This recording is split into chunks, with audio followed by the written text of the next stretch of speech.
This is problem 3.02 from Francois Tardieu's Backgammon Strategic Concepts book from chapter 3, Playing with or Against a Lone Back Checker. Here's the position. We're white. We rolled a 6-4. Our home board's in the bottom right. Our opponent, green, has escaped one of their back checkers. We'll look at two of the top moves. I'll give you my quick observations on each of the moves.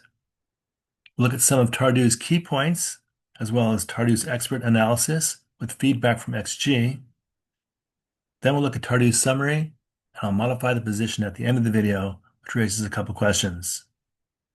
I'll also show you a playlist I recommend, Jason Lee's Mid-Atlantic Backgammon Club Study Session playlist on YouTube. I highly recommend it. The points to remember when playing with or against a lone back checker. A lone back checker can escape twice as easily as two. It can run to freedom in a single roll.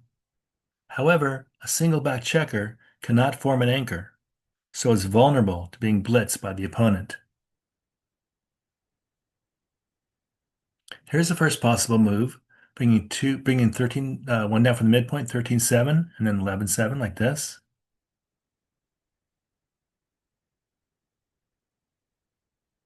This makes a strong 4' in front of green's back checker.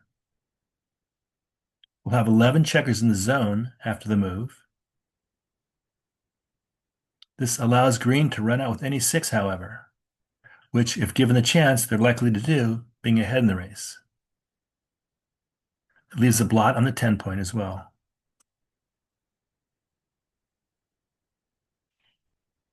Second possible move is to hit 13-3 like this.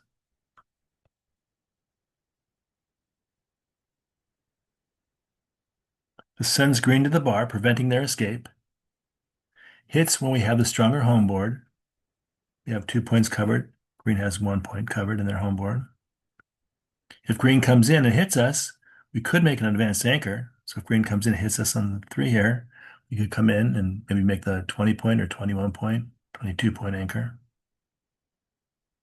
This leaves 3 blots on our side of the board. We'll have only one builder with a direct shot covering our blot on the 3-point.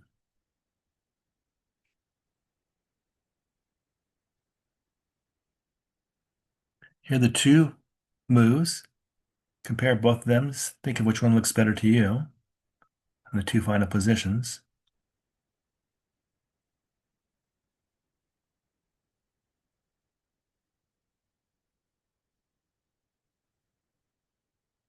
Tardieu has some priorities when playing against a lone checker.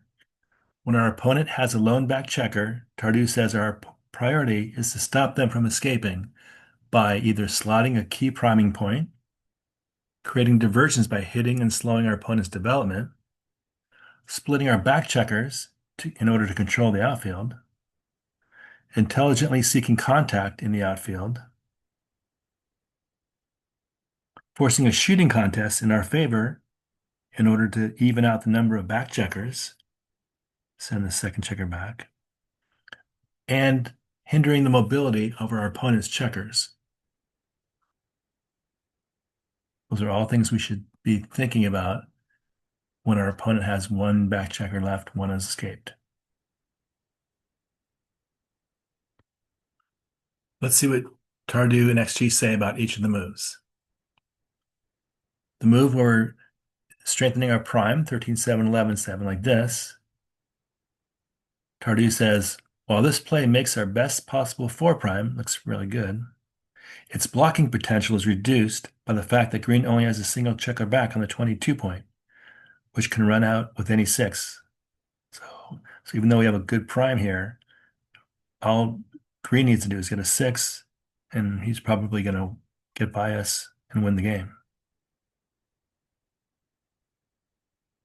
The top play, according to Tardieu and XG, is to hit 13-3. Our inner board is stronger, so we should play proactively and strike the blot on the 3-point. This does 3 good things at once. It hinders green's development. They cannot escape or build on their next roll. It takes advantage of green's blot on the 10 point here, which can become a handicap for green if we manage to start blitzing and split our back checkers. Be aiming at this one later, maybe sending it back.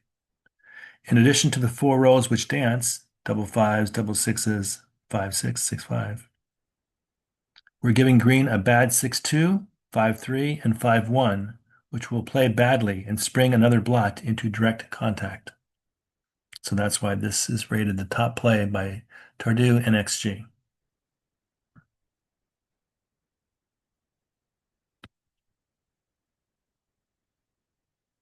So here we've hit and slowed our opponent's development. We've hindered the mobility of our opponent's checkers also.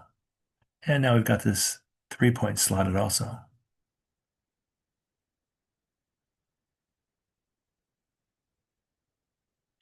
Tardieu's summary: a stronger homeboard is the first clue that hitting loose may be the right play, taking away half of our opponent's next roll and preventing them from either escaping or building.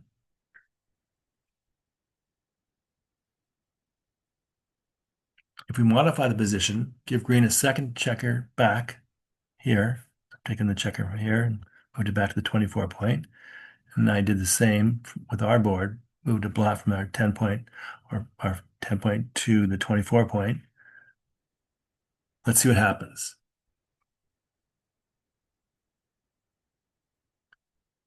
XG tells us now that hitting loose on a 3-point is a large mistake.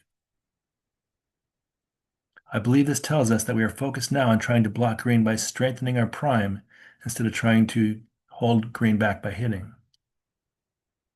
I think I'm interpreting this correctly, but I might be missing something.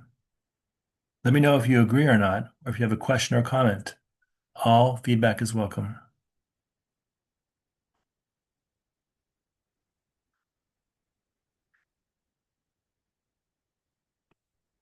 Make sure to check out Jason Lee's outstanding Mid-Atlantic Backgammon Club study session playlist, where he leads a group of serious students through a match. Listen to their thoughts as they debate each move of the match and come to a consensus for each of the moves. Then they get feedback from the highly regarded XG analysis program. The link is in the description of this video.